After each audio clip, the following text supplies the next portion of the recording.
적이 있으시죠? 예. 제가 멕시코에 그 단기 선교를 간 적이 있는데 그 멕시코에서도 지방으로 한참 차를 타고 가서 여러분이 잘 알고 있는 아보카도 농장에 하는 간 적이 있어요. 거기 참 안타깝게도 그 땅의 주인이 원주민들인데 다 빼앗기고 소작농으로 일하고 있는 모습이 너무 안타까웠어요. 근데 제가 그때 좀 특이했던 것이 여러 가지 있었는데 정말 우리로 쳐도 시골 깡촌이거든요. 근데 그 허물어져가는 담벼락에 코카콜라 광고가 이렇게 흐르막 이렇게 희미하게 찍혀 있는 거예요. 그리고 실제로 꼬마 애들이 한 9살쯤 됐을래나 이 페트병 그 콜라를 들고 이렇게 집으로 가는 모습을 봤어요. 쟤네는 코콜라를 엄청 좋아하는구나 이렇게 생각을 했는데 멕시코만 아니라 온두라스도 그러더라고요. 그래서 왜 저러냐고 내가 현지에 있는 선교사님 목사님께 물어봤어요. 그때 여기는요 우리나라로 치면은 생수를 마시듯이 코카콜라를 마신다는 거예요. 그래서 저렇게 하는 게 일상이래요. 저기 물이래요 자기네들은. 아니 어떻게 콜라를 물처럼 마셔? 그게 말이 돼? 그랬더니 그게 이제 느끼함도 잡아주고 그냥 자연스럽대. 그게 그냥 문화가 된 거예요. 제가 거기서 이 코카콜라라는 다국적 기업의 무서움을 봤어요. 여러분들 코카콜라 모르는 사람 있어요? 여러분 중에 모르는 사람 있습니까? 다 알죠. 다 알잖아요. 근데도 여러분들은 텔레비전 유심히 보세요. 또는 광고 보시고 잡지 보세요. 계속해서 뭐합니까? 광고합니다. 계속해서 광고를 해요. 예? 북극곰 나오게 만들고 시원한 게 느낌을 하잖아요. 왜 계속 광고를 하죠?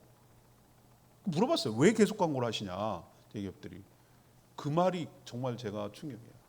새로운 세대가 태어나잖아요. 코카콜라를 모르고 맛보지 못했던 세대가 계속 나오잖아요.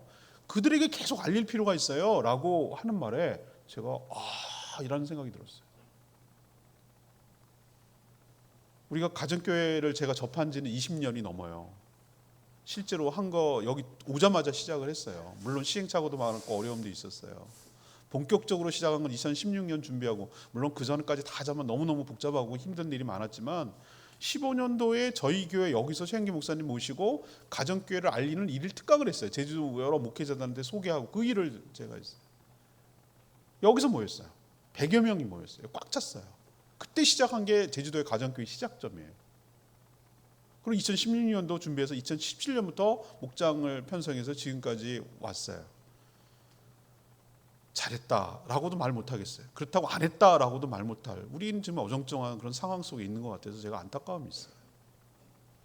저부터도 가정교회 정신을 다시 한번 좀 말하면서도 좀 듣고 새기고, 또 우리 모든 성도들도 같은 비전을 공유해야 한 방향으로 가야 우리 교회가 건강한 교회가 되겠다. 다들 이렇게 가자 그러는데 줄다리기 하는데 혼자만 반대로 하면 안 되잖아요.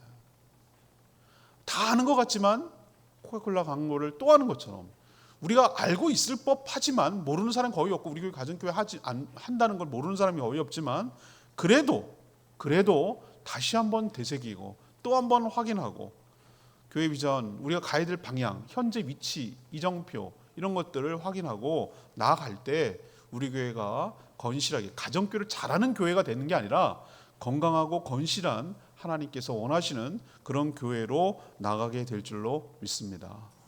그래서 제가 저로서는 굉장한 파격이에요. 14년 동안 단 한 번도 어긴 적이 없는 것이 뭐냐면, 심지어 어떨 때는 절기설교마저도 그 주간에 묵상한 본문 중에서 이렇게 한 경우가 대부분이었어요. 그렇게 하는 게 맞다라고 생각했어요.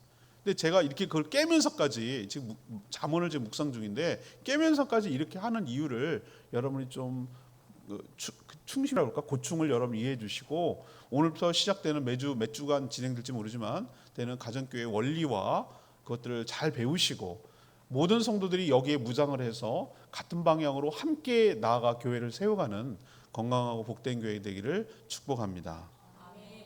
자, 첫 번째, 그러면 가정교회가 뭐냐? 핵심 가치는 신약교회를 회복하는 데 있어요. 이게 무슨 프로그램이 아니란 얘기예요. 제가 신대원 졸업하고 나서 엄청나게 그 이후에도 이것저것 엄청 많이 배웠어요. 온갖 세미나, 뭔 뭐 프로그램, 뭐 했어요. 다 했어요. 그거 진짜 그동안 들어간 비용 다 합쳐놓으면 좋은 차 한 대 삽니다. 그 정도로 많이 시간과 에너지를 들였어요. 이것도 그런 차원에서 이건가 하고 한 거예요. 근데 제가 내린 결론은 뭐냐면 이게 무슨 프로그램이 아니라는 걸 깨달았어요. 이거는 성경적으로 돌아가자. 교회가 성경다운 교회, 성경에 입각한 교회를 해야 된다라고 주장하는 데 제가 동의했어요. 그렇다.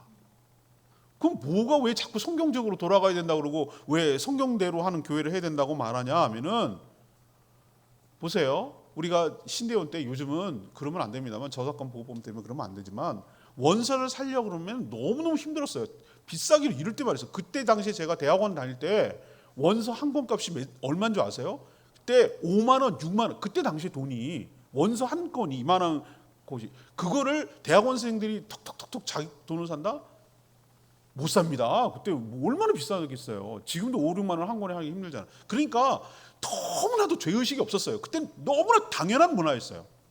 뭐 교수님 책을 하나 달라고 하든지 갖고 있는 책을 아니면 그냥 누가 하나 선배한테 물려받았든지 아니면 누가 하나 돈 모아갖고 한 권 사는 거예요. 한 권. 그리고 아주 당당하게 대학교 복사실로 갑니다. 그리고 이렇게 얘기합니다. 6권 제본해 주세요. 그럼 한 일주일 뒤에 6권을 책처럼 만들어 갖고 옵니다.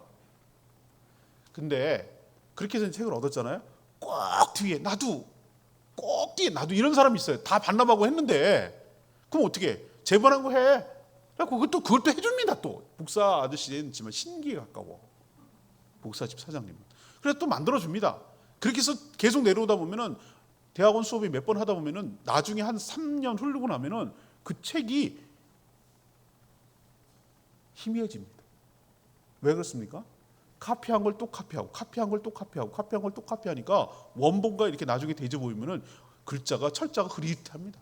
그래도 그게 없으니까 아쉬워갖고 씁니다.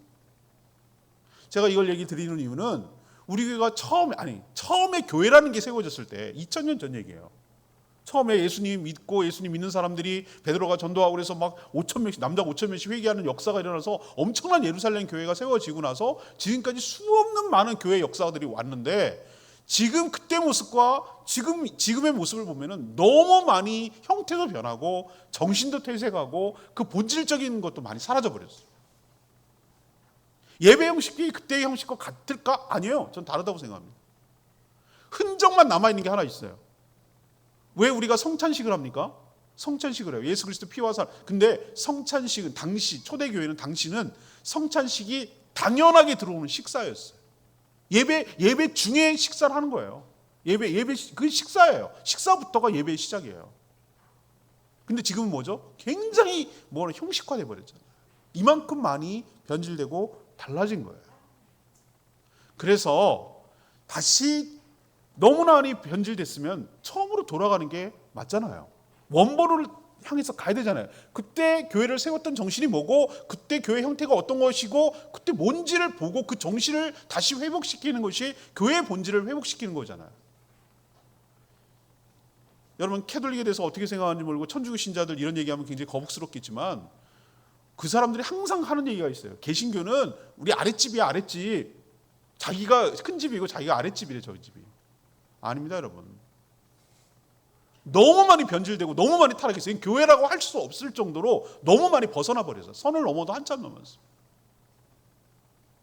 면별부죠. 정확하면 면별부. 돈을 내면 벌을 받지 않고 지옥에 가지 않고 천국에 간다. 돈 주고 구원을 사는 거예요. 얼마나 타락했으면. 그 돈을 성 베드로 성당 그거 세우느라고 자본에 들어가니까 그런 해괴한 짓을 저질렀단 말이에요. 그래서 종교개혁이 일어난 거예요. 아니다. 성경에 뭐 어디 그런 게 있냐. 오직 은혜로 오직 믿음으로 구원을 받지 않냐. 근데 왜 자꾸 돈을 공로로 내가 한 것 때문에 무슨 업적과 내가 돈 내고 뭘 한 것 때문에 왜 구원을 받는다고 하냐. 너네들 그건 교회 아니다. 라고 해서 바로잡자라고 해가지고 종교개혁이 일어난 거거든요. 싫어가지고 딴사람 차리는 게 아니란 말이에요. 여러분들 헷갈리지 마시라고요. 이게 교회라고요. 근데 우리 개신교도 당당하고 떳떳하지 못한 게 우리는 그러면 잘하냐. 우리도 많이 세월이 지나면서 많이 타락하고 변질해버렸어요.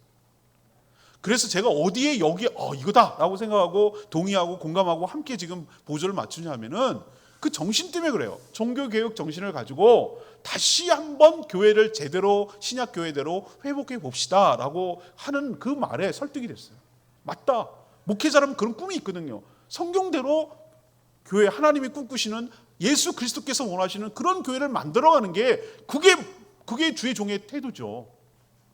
여러분도 여기에 공감해 주시고, 이거는 무슨 우리 교회를 많이 불려갖고 어떻게 해가지고 크게 이런 개념이 아니라 뭐가 되든 간에 제대로 하자, 제대로 된 교회 하자, 신약의 원래 형태로 가자라고 하는 의미에서 가정교회를 하는 거 여러분 꼭 기억해 주시고 명심해 주시고 함께 동참해 주시면 좋겠습니다. 그럼 신약교회가 어땠는데요? 신약교회 모든 형태들을 쭉 보면은 그때 당시에는 전부 다 가정에서 모이는 가정교회였어요. 그때 왜 이렇게 우리가 생각하는 것처럼 목 좋은데 사거리에 커다랗게 5층짜리 10층짜리 빌딩으로 짓고 주차장 마련하고 뭐 이런 형태를 자꾸 지금도 생각해요. 그때 당시에 그렇게 할 수가 없었던 이유가 있어요. 왜 그러냐면은 교회에 간판 걸고 교회라는 걸 티가 나면 핍박을 받아요. 로마 제국의 핍박을 받고 유대인들에게 저항을 받고 그렇기 때문에 공개적으로 할 수가 없는 분위기예요. 우리가 생각하는 그때 그 교회가 아니에요. 그러면 그렇게 몇만 명이 생각했어요. 5천 명. 그때 베드로가 전도해가지고 하루아침에 막 믿는 사람들이 어마어마하게 늘어났거든요. 어리니까 그 사람들이 어디서 모일 거예요.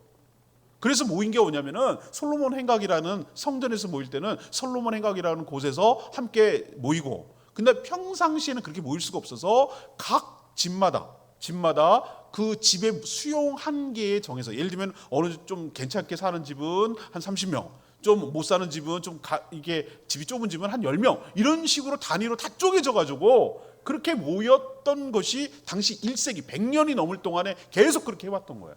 100년이 뭐예요? 한 200년 이상은 로마가 기독교를 공인할 때까지 313년이 건데 그게 공인할 때까지는 계속 그런 형태였다고 봐야 돼요. 그런 흔적이 엄청나게 많이 있어요. 성경에 보면은 1세기 이전 거니까 그런 흔적이, 뭐 로마서 보면은 뭐 이런 게 있어요.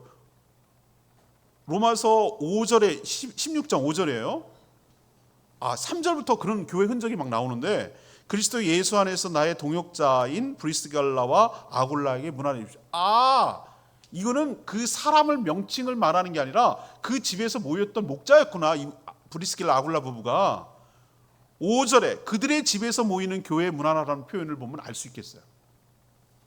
그 다음에 14절에 보면 아순그리도와 블레곤과 호메와 바들로마와 허마와 그들과 함께 있는 형제자매에게 문안하십시오. 이게 가정의 형태예요. 가정교회 형태예요. 16절 비롤로고와 율리아와 레레고와 그의 자매와 우름바와 함께 있는 모든 성도들에게 문안하십시오. 이것도 가정교회예요.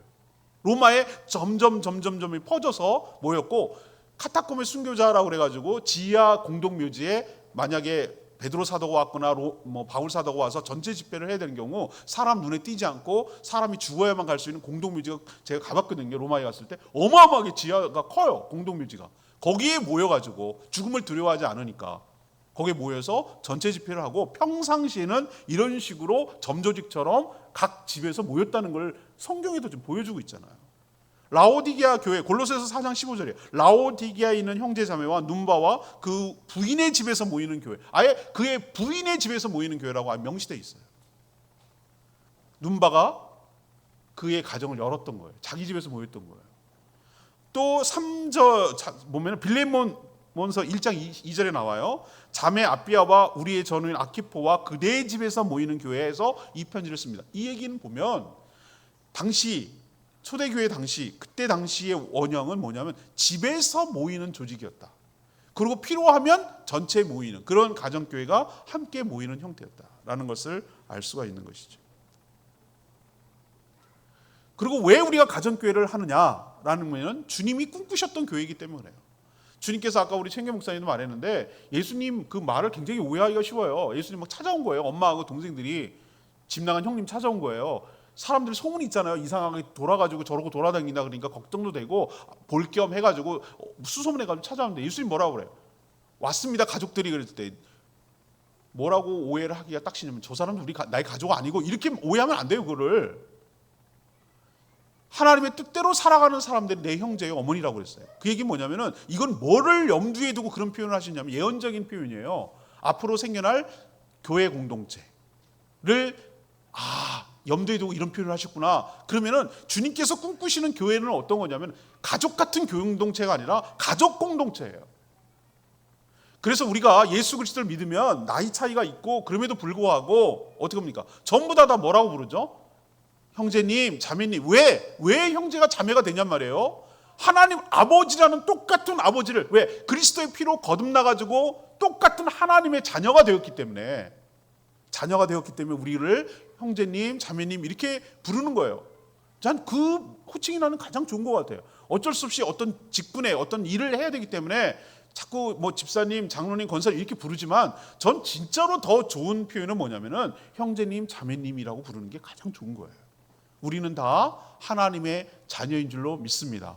형제, 자매인 줄로 믿습니다. 그래서 함께 모여서 당연히 가족을 구성하고 그리스도로 거듭나서 전혀 상관없던 사람이 예수님의 피로 한 가족이 되어버렸어요. 가족이 됐어요. 가족은 이해관계를 초월하는 거예요. 가족끼리 무슨 뭐 동거래고 그래요? 아니잖아요. 그냥 가족은 좀 힘들게 해도 품어주고 좀 기쁨이 있으면 같이 기뻐하고 시샘하지 않고 질투하지 않고 이해관계가 없으니까 함께 가족을 형성하며 살아가도록 하는 게 이게 원래 예수님께서 꿈꾸셨던 교회 형태예요. 근데 가정교회는 그렇게 만들어요. 그래서 밥을 먹는 거예요. 가족이니까. 우리는 손님이 오면 다과상을 내놓습니다. 과일이나 빵이나 뭐 차나 이런 걸 내놓습니다. 근데 가족이 들어오면 힘들어도 밥을 지어 먹습니다. 가족이니까. 가족의 또 다른 말을 식구라고 부르는 것입니다. 여러분들 이거 꼭 명심하시고 가정교회가 그 형태를 가장 잘 부합하게 만들어내는 교회라고 여러분 생각하시고 함께 가정교회를 만들어가는 저와 여러분 되기를 원합니다. 이게 원형에 가깝다는 거예요. 마지막으로 성경을 단순히 이해하고 적용하는 정신이 저는 굉장히 공감이 되고 동의가 됐어요.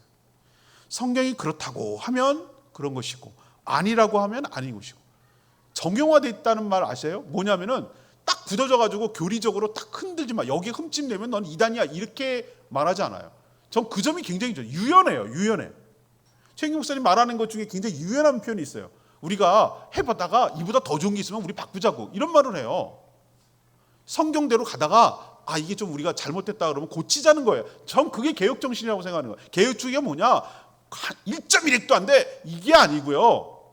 성경을 해보다가 이거 성경에 우리가 너무 많이 벗어났어요. 그러면은 다시 고치는 게 좋겠. 우리도 튜닝 하는 거 기타 같은 거 할 때 튜닝가 조금씩 벗어나잖아요. 그러면 다시 조절하고 다시 조정하고 다시 조정하고 이런 식으로 가자고 하는 거예요. 그래서 각 교단의 특징들을 다 허용해 줘요. 어떤 데는 꼭 침례교는 침례만 얘기해요. 우리 세례라고 말해도 그걸 다 용납해 줘요. 각 교단의 전통과 그것들을 무시하지 말자는 거예요. 그거 해놓은 대로 반발하지 말고 거부감이 일어나지 않도록 그렇게 당신들의 교단의 전통과 특징들을 잘 살리십시오. 그렇지만 이런 것은 공통부모는 꼭 지켜주십시오라고 얘기를 하는 그 유연성에 제가 감동을 받았어요. 딱 이것만 해야 돼. 이것만 해야 정답이야. 이것만이라고 할 수 있어. 이렇게 말하지 않는다는 거. 성경에 부합하면 얼마든지 다시 고쳐야 된다는 그런 계획정신과 모든 사람들을 아우르고 품을 수 있는 유연함을 갖고 있기 때문에 제가 거기에 동의했어요. 우리도 길을 잃을 때 애들한테 이렇게 얘기합니다. 너가 만약에 엄마를 놓치거나 아빠를 놓치면은 꼬맹이 때 막 돌아다니지 말고 잃어버린 장소, 처음 엄마를 잃어버렸다고 생각하는 장소에 서서 가만히 기다리고 있어. 내가 찾으러 올게. 이런 얘기 여러분 해본 적 없으세요? 안 해보셨구나. 안 잃어버렸으니까. 요즘은 다 뭐.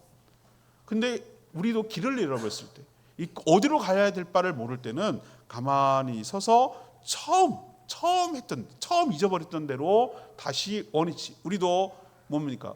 컴퓨터가 너무 망가지고 너무 엉망이 됐다 그러면 리셋, 처음 초기 상태로 돌아가게 하는 거잖아요. 그래서 다시 시작하는 거잖아요. 우리도 교회가 너무 엉망진창이고 도대체 어떻게 해야 될지 모르겠다라고 생각하면은 처음 성경에서 말하고 있는 주님이 말씀하고 계시는 교회로 딱 돌아가는 것. 전 이게 가정교회의 본래 회복운동이 가정교회의 정신이라고 생각하는 것이죠. 여러분도 이것은 무슨 부흥을 위한 전도 프로그램이라고 생각하지 마시고 교회다운 교회를 만들기 위하여 성경에 부합한 교회를 만들기 위한 교회 회복 운동이라고 생각하시고 기쁜 마음으로 제가 여러분들을 이상한 데로 끌고 가거나 잘못된 왜 제가 이 교회에 대한 애정과 사랑이 있기 때문에 잘못된 걸 누구보다도 바라지 않는 사람이 저예요. 그래서 우리 교회가 가장 주님이 기뻐하시는 교회를 만들어내기 위해서 기도하고 고민하고 생각하는 게 저잖아요. 여러분들을 절대로 해롭게 하려고 하지 않은 거니까 여러분 좀 신뢰해 주시고 믿어 주시고 우리가 모두 다 이 가정교회 하는데 동참해 주시고 함께 나가는 저희 모두가 되기를 소망합니다. 자, 두 번째 여러분 말씀드릴 건데요. 오늘 가정교회 가장 핵심 가치에 대해서 말씀드리는데 가정교회를 떠받치는 4개의 중요한 기둥 같은 게 있어요. 원리라고 그러죠. 기둥이 이렇게 딱 떠받쳐 주잖아요. 건물을. 그게 다른 데와 차별화된 특징이라고 할 수가 있겠어요. 제일 첫 번째로 중요한 건 이건 너무너무 중요한 건데 여러 번 강조해서 여러분 말드리는데 교회가 존재하는 목적을 가정교회 뭐라고 보냐면 가정교회라고 하는 게 아니라 그냥 성경에서 말합시다. 성경에서 뭐라고 하는지 여러분이 잘 귀담아 들으셔야 돼요. 교회가 왜 존재하냐 말이에요. 왜 교회가라는 게 존재하냐고. 그 이유는 마태복음 28장 그레이트 커미션 여기 대사명 여기 우리 교회 붙여놓은 거 있잖아요. 대사명, 그레이트 커미션이라고 하고 지상명령, 최고의 명령. 주님께서 유언처럼 남겨놓은 이 명령이 교회가 존재하는 목적이에요. 뭐라고 그랬습니까? 가서 세례를 주고 말씀을 가르쳐 지키게 해서 뭘 만들으라고요? 주님의 제자를 만드는 게 교회 존재 목적이에요. 이거 안 하면 교회 아니란 말이에요. 누가 찾아옵니까? 가야 돼요. 그래서 간 거예요. 저는 제주도에 연관이 1도 없다고 그랬잖아요. 2년이. 근데 왔잖아요. 가야 되잖아요. 저 입장에서는. 가서 이번에 세례를 주잖아요. 세례를 준다는 얘기는 그동안 뭘 했다는 거예요. 그동안 복음을 전하고 오늘도 예수 영접 모임 합니다만 전했다는 얘기. 그래야 세례를 주잖아요. 아무나 세례를 줄 수는 없잖아요. 그 일을 하라는 거예요. 복음을 전해서 세례를 준다는 얘기는 복음을 전해서 믿는 것이 확증됐다는 뜻이거든요. 그거 하라는 거예요. 그리고 그러면 그걸로 끝나는 게 아니에요. 이제 까나나기로 태어났으면 어떻게 됩니까? 그 믿는 자답게 어떻게 살아야 되는지 모르니까 하나도 모르니까 어린애들 하나도 모르잖아요. 똥오줌 못 가리잖아요. 그러면 어떻게 해야 돼요? 하나부터 10까지 가르쳐야 돼. 이렇게 하는 게 주님 성도답게 사는 겁니다. 주님이 기뻐하시는 성도 자녀가 되는 것입니다. 주의 백성과 주의 군사로 살아가는 것입니다. 이걸 차근차근 가르쳐야 돼요. 가르쳐서 목표하는 게 뭐냐면 목사의 제자가 아니라 예수 그리스도의 제자로 만드는 것이에요. 그 제자가 또 다른 제자를 만들면 저는 제자 훈련에 성공한 것이에요. 교회 존재하는 목적 여러분 잊지 않았으면 좋겠어요. 그래서 우리 교회는 표 같은 거 매해마다 다른 교회 가보세요. 무슨 현수막에다 매 표 바꾸잖아. 바꿀 필요가 없어요. 영원고라의 제자 삼는 교회가 우리 교회 존재 이유인 줄 믿습니다. 그 방향으로 가는 거예요. 그 방향으로. 그게 어디 나오냐면은 성경에 나오고 가정교회 그걸 추구하기 때문에 제가 동의하는 거예요. 맞아요. 그 말이 맞다고. 이건 빼도 박도 못해요. 딱 그냥 예수님 말씀하신 거예요. 그러니까 여러분 우리 교회는 딴 거에 좀 이따도 얘기했지만 가지치기래요. 가지치기. 거기에 본질적인 것에 살리기 위해서 다른 거는 다 불필요한 건 제거한단 말이에요. 영혼관하여 주님의 제자 삼는 일에 이거는 부합하는가? 여기 도움이 되는가? 그럼 거기에다가 올인하고 투자하고 헌신하는 거예요. 불필요한 일인가? 그런 거는 가지치기하고 제끼고 빼버리고. 아주 단순해요. 주님의 제자 삼는 일인가? 영혼을 구원하는 일인가? 주님의 제자 삼는 일인가? 이 두 가지에 부합하는 것이라면 기꺼이 하는 거예요. 여기도 여러분도 아주 단순하니까 명쾌해지니까 아주 분명해지니까 뭐 헷갈리고 뭐 할 것도 없어요. 우린 뭐 해야 되지? 이 일을 해야 될까 말아야 될까? 아주 단순해요. 영혼 구원하는 일인가? 주님의 제자 삼는 일인가? 이거 보면 돼요. 두 번째 기둥이 뭐냐면은 제자 훈련 방식이에요. 방식. 성경 공부해가지고 머리만 막 키워내갖고 이상한 사람하고 판단하게 만들고 막 이런 그 바리새인 같은 사람 만드는 거 목표하지 않아요. 그래서 상공부라고 말하는지도 모르겠어요. 실제로 행할 수 있는 능력을 배양하는 데 목표를 두고 강의하는 것보다는 실제로 해보는 거에 실습하는 것에 더 방식이 그래요. 그렇게 해서 제자 훈련이 된다고 생각하고 가르쳐서 되는 것보다는 보고 배우도록 하는 방식을 취하는 것이 가정교회의 두 번째 기둥이에요. 전 여기 동의해요. 사람들이 보면은 가장 좋은 게 뭐냐면 목장 가서 보는 거예요. 처음에 뭐 가르쳐줘요? 뭐 목자는 이렇게 살아야 되는 겁니까? 라고 한번 가르친 적 있나요? 아니요. 사람을 보고 배우는 거예요. 목자가 이렇게까지 하네? 이렇게까지 섬긴다고? 이거 뭐 왜 이렇게까지 하는 건데요? 아니 뭐라고? 이런 생각을 보면서 감동과 도전을 받고 이렇게 해야 되는 건가 보다 라고 생각하는 거예요. 처음 교회에 왔는데 어떻게 해야 되는지 어떻게 알겠어요? 먼저 여기서 신앙생활 한 분들을 보고 보잖아요. 그죠? 저렇게 하는 거구나. 저렇게 하는 거구나. 이렇게 보는 거잖아요. 그래서 먼저 앞서간 리더들이 굉장히 중요한 거예요. 어떻게 하느냐가 그 다음을 결정하니까. 가정교회 그 방식을 취한다는 데 제가 굉장히 동의하는 거예요. 맞다. 사람은 가르쳐서 되는 게 아니다. 가르치기만 하면 머리만 커진다. 보고 배우게 따라쟁이해야 된다. 따라하게 만들어야 된다. 따라. 이게 가정교회 정신이에요. 여러분들 또 보고 배우고 먼저 잘하는 분들, 신앙생활 잘하는 분들 보고 따라하고 그렇게 해서 배워가서 모든 성도들이 다 그런 수준까지 이르게 되기를 원합니다. 그리고 또 하나 세 번째 기둥은 뭐냐면은 사역의 역할 분담이에요. 성경적으로 이렇게 사역을 하는데 성경적이에요. 이게 뭐냐면은 저같이 목회자는 말씀을 맡은 저는 목회자는 뭘 하는 일을 하냐면은 말씀을 통해서 성도들을 훈련하고 준비시키는 일을 하는 거예요. 제가 하는 일은 그거예요. 제가 주로 그걸 해야 돼요. 기도하고 리더십을 발휘하고 그것도 있지만 성도들을 잘 군대로 치면은 조교 훈련소 조교처럼 아예 하나도 모르던 사람을 생짜를 갖다가 말씀으로 훈련하고 그렇게 해서 다듬고 이렇게 사는 것이 맞다고 하고 가르쳐주고 이렇게 해서 그것이 체질화되고 성도답게 살 수 있도록 뭐 하는 거예요? 준비시키는 거예요. 말씀과 기도로 준비시키는 거예요. 그건 준비된 성도가 뭐 하는 거예요?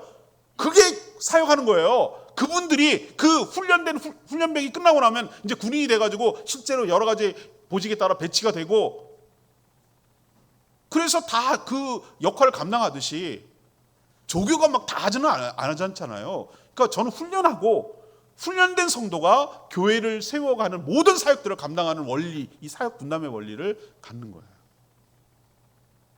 그래서 전에는 제가 모든 역할을 감당했지만 지금도 어느 정도 관여하고 있지만 목자들을 훈련시켜서 목자들이 여러분들을 케어하게 하고 만들고 하는 것은 전에는 가정교회 하지 않을 때는 제가 다 그 일이 제가 하는 일이었어요. 그렇지만 이제는 어떻게 합니까? 역할 분담을 해서 서로 사역을 분담하니까 훨씬 더 교회가 건강하고 안정적으로 성장하게 되는 거잖아요. 이 원리를 세 번째 기둥이라고 말하는 거예요. 마지막 네 번째 기둥은 뭐냐면은 섬기는 리더십을 갖는 거예요. 섬기는 리더십. 영적 권위는 섬김에서 나온다고 철저하게 믿어요. 예수님이 왜 예수님답고 예수님을 왜 신뢰하고 따르냐면 예수님이 죽기까지 우리를 위해서 섬겨주셨기 때문에 죽기까지 순종하셨기 때문에 예수님을 닮아가는 거예요. 전 여기에서 뭐라고 그러냐면 실제를 봤기 때문에 제가 제가 가정교회 하겠다고 마음을 확 먹은 게 여기예요. 수많은 세미나를 많이 가고 수많은 제가 모임을 많이 가봤어요. 목회자들도 만나고 수많은 했는데 찐이단 말이에요. 그 찐이라고 내가 판단한 게 뭐냐면은 어느 모임을 가든지 가정교회 모임을 제가 가봤어요. 시작하기 전에. 진심을 다해서 섬겨주더라고. 형식적으로 섬겨주는 게 아니라 진심을 다해서 섬겨주더란 말이에요. 제가 아무것도 없는데 내가 뭐라고 이렇게까지라고 생각할 정도가 여기였어요. 제가 여기 부임하기 전에 그 지역 모임에 목회자들 지역 모임에 나가는데 저는 그때 교회도 없지. 담임 목사도 아니지. 나이도 어리지. 아무것도 왔냐? 왔으면 놀다 가. 이렇게 본청만 척할 것 같은데 지금 은퇴하신 수지제일교회 박경남 목사님 거기가 지역 모임이었는데 진심을 다해서 섬겨주는 거예요. 진심을 다해서 내 얘기를 들어주는 거예요. 할 얘기도 별로 없고 고생스러운 얘기고 답답한 얘기만 했는데도 들어주더라고요. 제가 거기서 감동이 됐어요. 야, 이거는 이론이 아니네. 이건 진짜네. 이건 진짜구나. 라고 제가 거기서 마음이 확 열어졌던 것 같아요. 그리고 그뿐만 아니었어요. 거기를 출발해가지고 다른 지역 모임이나 컨퍼런스나 가봤더니 진짜로 그렇게 잘 섬겨주는 거예요. 진심을 다하는 거예요. 근데 알고 봤더니 저분들이 왜 저러지 했더니 예수님 닮아가기 위해서 저렇게 하면 힘들 텐데 저 가식적인 거 아니야? 저 위선적이지 않냐? 이렇게 생각인데 진짜더라고. 진짜로 섬기더라고. 여러분 섬길 때 왜 웰컴 투 동막골에서 그 촌장님 얘기하는 거 있잖아요. 아, 촌장님 어떻게 이렇게 여기 사람들이 다 따르십니까? 자기 감동이 듣고 자기네들은 계급으로 따른다고 생각하고. 뭐라고 그래? 웰컴 투 그 군인들이 물어봤을 때 뭐라고 그래? 먹여야지 뭐. 먹여야지 뭐. 먹이니까 권위가 나오는 거예요. 가정에서도 보세요. 가정교회 할 때 목장에서 먹이니까 섬기니까 거기서 권위가 나오는 거예요. 우리 승리가 우리 은영 목사님 되게 좋아해요. 왜? 그동안 먹인 게 얼만데. 얼마나 많이 얻어먹었는데. 그거 자기 좋아하는 거 맨날 닭들 타는 주고 뭐 엄청 많이 몇 년 얻어먹었거든. 그러니까 따르고 좋아하는 거예요. 여러분 기억하셔야 돼요. 섬길 때 권위가 나오고 리더십이 나오는 게 성경적 원리예요. 저희 교회는 아주 단순해요. 다른 교회와 완전히 차별된 점이 전 여기라고 생각하는 거예요. 저희 교회에서 리더십을 갖기 위해서는 섬기는 자가 리더십을 갖게 돼 있어요. 저는 목자들의 이야기를 충분히 듣습니다. 목자들이 말하는 것에 대해서는 귀담아 듣고 생각해보고 뭘 하자 그러면 같이 따라해요. 아, 왜 여기는 왜 집사님들 얘기를 안 듣습니까? 그분들 다 집사님이기도 하지만 섬길 때 리더십이 나오는 거라고요. 직분이 리더십이 나오는 게 아니고 섬기는 자가 권위가 나오는 거예요. 우리 교회에서 무슨 리더십을 갖기 위해서는 여러분 명심하세요. 섬기지 않는 자는 절대 1도 리더십을 가질 수 없어요. 제가 가정교회를 한 그래요. 그리고 그게 성경적 원리예요. 장로, 권사 아니에요. 우리는 달라요. 섬기는 자가 리더십을 갖는 거예요. 이게 성경적이에요.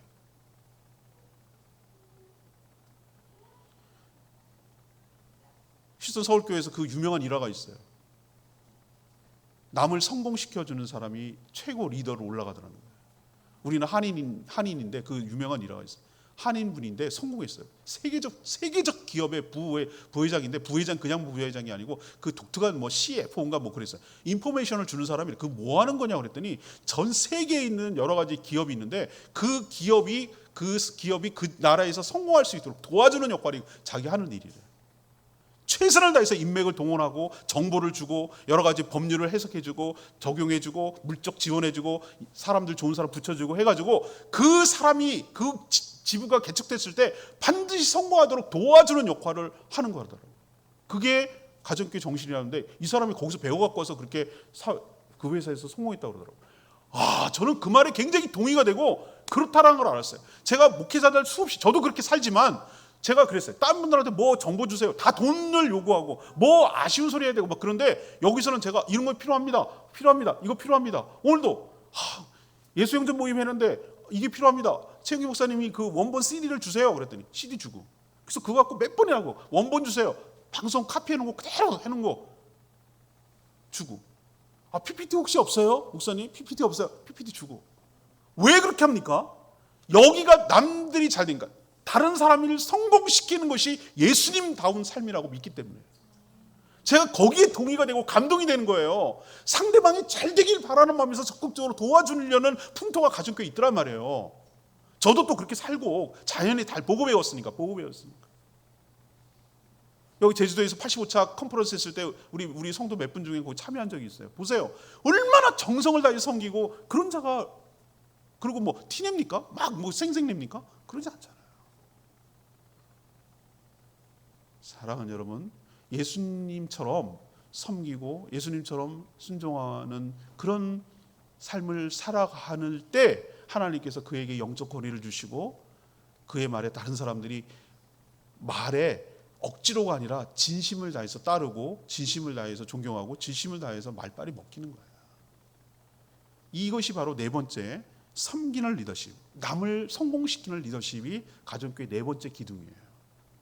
이 말을 따라 목자들이 여러분들 목원들을 섬기는 거고 저는 또 목자들을 정성을 다해서 섬기는 거고 영원하여 제자 삼는 가정교회를 위해서 이런 일들을 네 가지를 목장에서 훈련을 하는 것이고 또 그 일을 위해서 역할 분담하고 또 섬김으로써 이 일을 성취해 나가는 것이 가정교회의 네 가지 기둥 핵심 정신임을 여러분 꼭 기억해 주시기를 바랍니다. 마지막으로 중요한 것이 세 축이에요. 세 축. 가정교회 움직이게 하는 세 가지. 우리도 축이 돌아가야 된다고 그러잖아요. 문을 돌릴 때 축 돌아가야 된다고 그러잖아요. 이게 세 가지가 잘 돌아가야 가정교회를 잘한다고 얘기할 수가 있어요. 첫 번째는 가족 공동체를 경험하게 하는 목장이 잘 돌아가야 돼요. 그래서 가족교회 정회원이, 저희는 정회원 교회거든요. 제주도에서 정회원 교회가 세 교회밖에 없어요. 많이 열 몇 개가 되지만 그 충족을 못 해가지고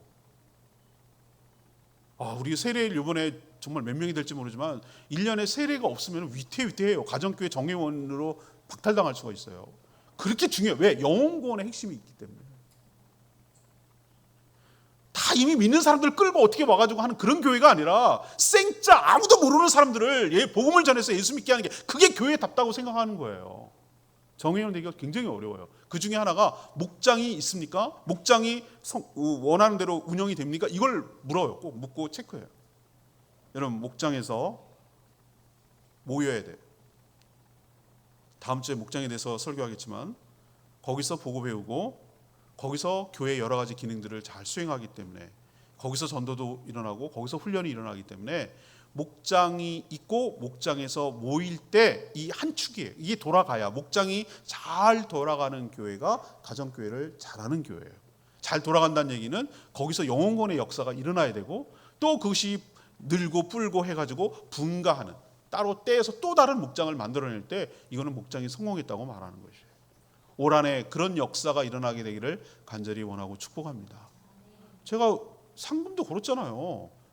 영혼권 해가지고 한 가정이 목장을 통해서 예수를 믿게 되면 그 가정이 그 목장에다가 회식비 쏜다고.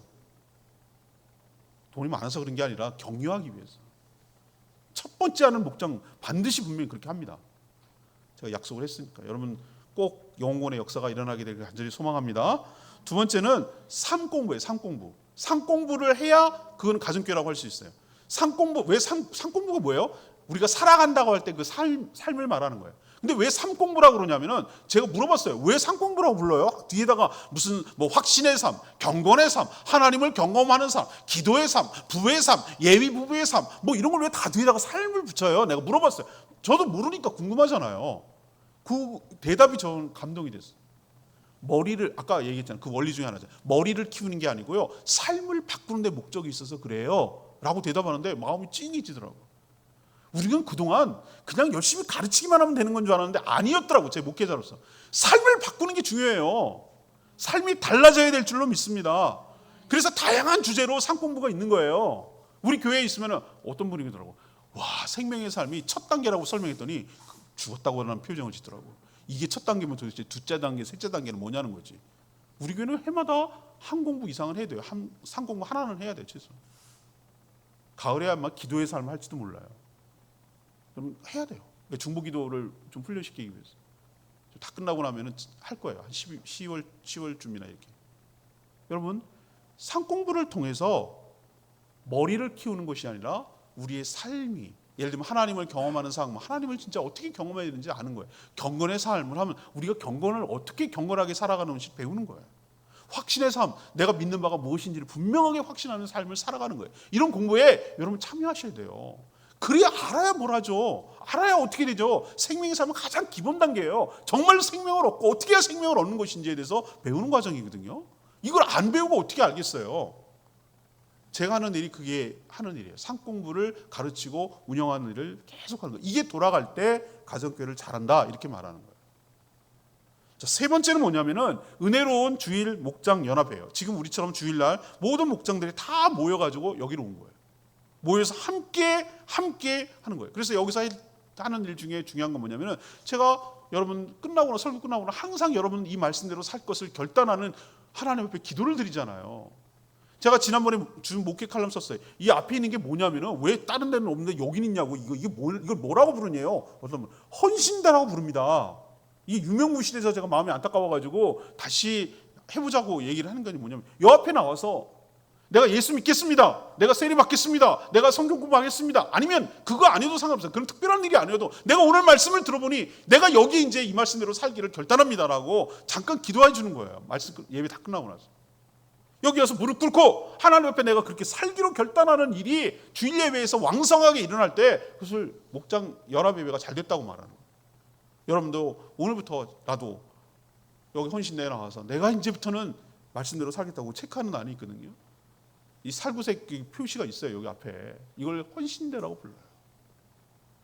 그래서 여러분 주일 예배나 예배는 결단하고 헌신하고 말씀대로 살겠다는 분들이 왕성하게 일어나고 함께 모여서 하나님을 찬양하고 경배하는 그런 주일 연합 예배가 되기를 소망합니다. 이게 세 가지가 돌아가야 돼요. 다시 말해서 목장이, 가족 공동체 목장이 돌아가야 되고, 삶을 변화시키는 삶 공부가 계속 운영이 돼야 되고 배워야 되고, 그리고 주일 연합 예배에서 결단과 헌신이 있게 하는 이 세 가지가 잘 돌아갈 때 이걸 가정교회를 잘한다라고 말하는 것이에요. 그래서 비신자에게는 복음을 깨달아 예수 믿기로 결심하고, 또 이미 믿고 있는 결신한 신자에게는 삶이 바꿔서 하나님께 온전히 헌신하겠다고 결단하는 것이 주일 예배라 이 말씀이에요.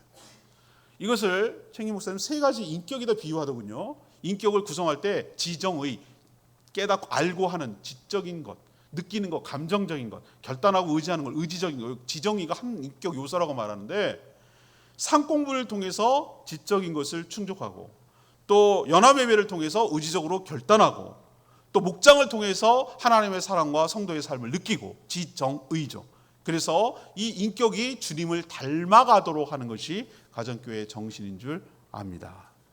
오늘 제가 아주 가장 기본적인 것, 누구나 알 법하지만 그러나 또 확인하고 또 다지고 또 확신하고, 이렇게 우리가 어떤 방향으로 가야 되고 어떻게 해야 되는 것인지를 다짐하는 시간이었어요. 마지막으로 이제 정리하면 이렇습니다. 가정교회가 제가 이 무슨 프로그램, 교회 부흥 프로그램이 아니라는 거 여러분 꼭 명심했으면 좋겠고, 교회를 성경적으로 회복하고 주님이 원하시는 교회를 만들어 보자는 교회 회복 운동인 거 기억하고, 우리가 하나님 앞에 섰을 때 뭐 하다 왔니? 교회를, 주님이 원하시는 교회를 세우려고 애쓰다 왔습니다. 그러면 잘했다고 칭찬하실 거예요. 왜? 주님이 원하시는 교회를 해온 거니까. 두 번째는 모든 사역의 초점을 여기 어디에다가 여러분 둬야 됩니까? 영혼 구원하는데, 그 다음에 주님의 제자 삼는데, 이 두 가지.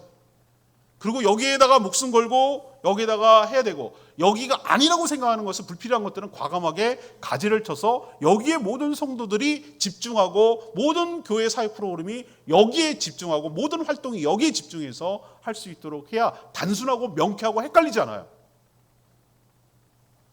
우리도 이런 방향으로 나가게 되기를 원합니다. 마지막으로 모든 성도들이 비전을 공유하고, 어디에 세 가지에 참여해야 돼요. 목장에 꼭 참여하셔야 되고, 그 다음에 상공부가 개설되면 상공부에 꼭 참여하셔야 되고, 세 번째 주일 예배 꼭 참여하셔야 되고, 이 세 가지를 다 할 때 가정교회를 잘하는 교회라고 하고, 우리 교회 비전에 동참하고 공유하는 교회 성도라고, 우리 교회 성도라고 말할 수 있어요. 이 세 가지를 다 안 한다, 좀 미안한 얘기지만 우리 교회 성도 아니에요. 안 동참하겠다는 거예요. 네 마음대로 해라, 이 목사 너대로 가라, 난 나대로 갈 테니까, 이거예요. 어떻게 그런 사람들하고 같이 가겠어요? 이 무리는 전부 다 이렇게 가는데 자기 혼자 그냥 따로 온리처럼 간단 말이에요. 어떻게 그러면 하겠어요, 저가? 이렇게까지 얘기를 했는데도. 다시 한번 말씀드립니다. 세 가지 참여하셔야 됩니다. 목장에 참여하셔야 돼요. 그리고 주일 예배 반드시 참여하셔야 돼요. 상공부가 개설되면 상공부에도 참여하셔야 돼요. 생명의 삶 안 한 분은 생명의 삶 하셔야 되고요. 그 생명의 삶 끝나고 나서 뒤에 여러 가지 생공부가 있어요. 그런 공부에 기꺼이 참여해서 자기를 다지고 헌신하고 어떻게 살아가야 되는지 깨닫게 배우고, 그래서 건강한 교회를 함께 만들어가는데 동참하는 저희 모든 성도가 되기를 간절히 축복합니다. 다음 주에 또 목장에 대해서 다시 한번 말씀드리겠습니다. 오늘 말씀 붙들고 기도하기 전에 655장입니다.